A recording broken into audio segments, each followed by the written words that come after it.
Extra जा दुकान में सामान लेके आ दे। नहीं जाओ दाई, मन नहीं कर रहा था मोर। जाना दिन भर बैठे रहे देखा रे।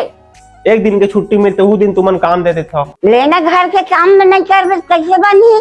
अरे चैन से चीजन खावन नहीं दे। हाँ बता। 1 किलो चावल, आधा किलो दाल और 5 किलो आटा ले आवे रे। पैसा झोला मशीन पर रखे है। ले ठीक है, जावा था।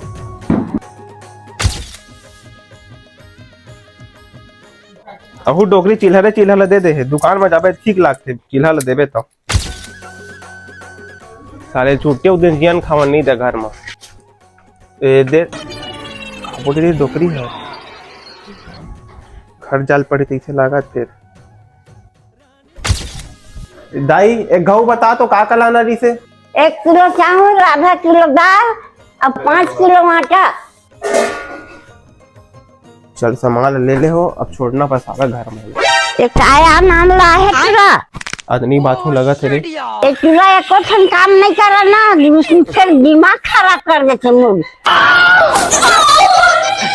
पूरा भाग गए नहीं, चलो उसे मार रहे थे।